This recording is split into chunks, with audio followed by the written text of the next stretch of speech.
I don't know if you're aware of the news that's going on in Cleveland, but the news is this. The general manager, John Dorsey, saying that they are talking about bringing in Des Bryant. We all know that Josh Gordon is out for potentially the foreseeable future. And if he comes back, then they will have, I mean, let's put it this way.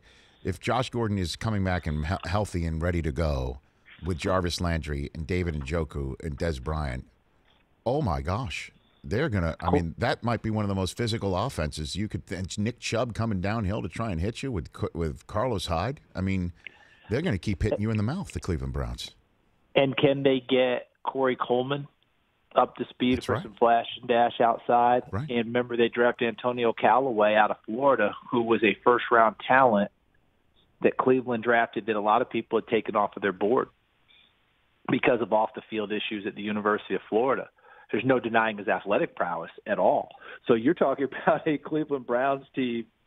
We talked about it, I think, day 3, Rich, at the draft, about the Cleveland Browns wide receiver room.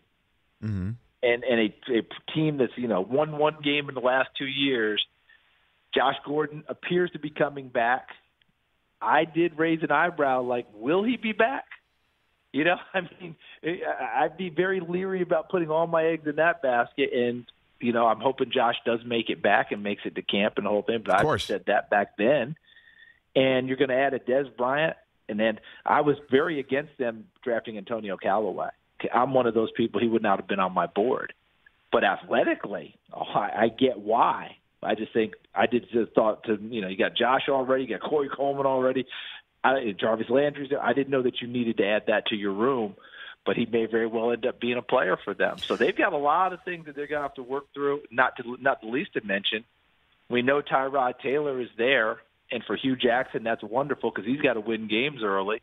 But John Dorsey's a brand-new GM who went out on the proverbial limb and took Baker Mayfield number 1 overall. That's right. I mean, we had Mary Kay Cabot on the other day, and she said that, based on her reporting, that the Browns want Tyrod Taylor to win this job and not win the job. No, that he's going to get the job, and that essentially that Baker's not going to get the reps to try and be able to earn it because they want to win now that they've lost enough games. They owe it to the veterans in the room.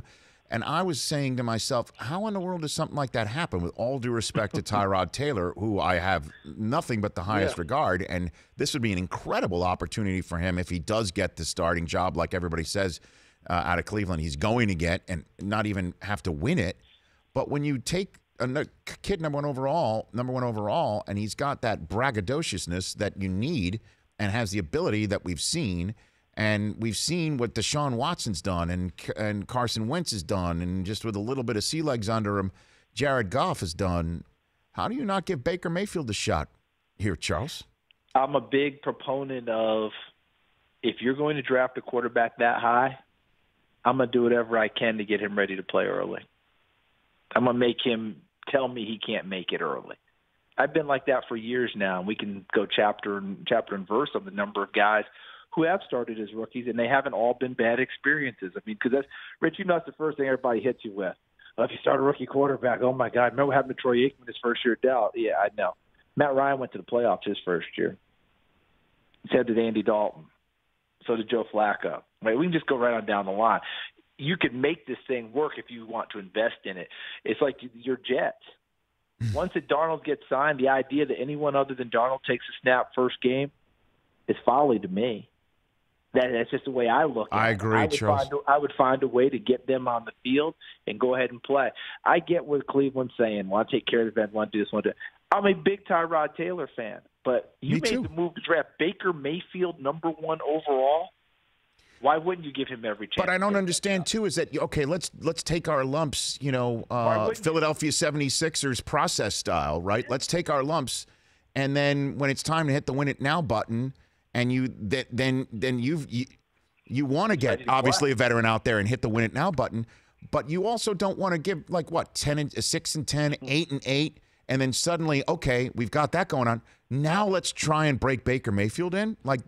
At some point you've got to play this guy, and you got to get the rust out of the way, and you got to take the rookie lumps out of the way, or you can catch fire like Deshaun Watson. and maybe win the damn division. The Rich Eisen Show, weekdays at noon Eastern on Audience.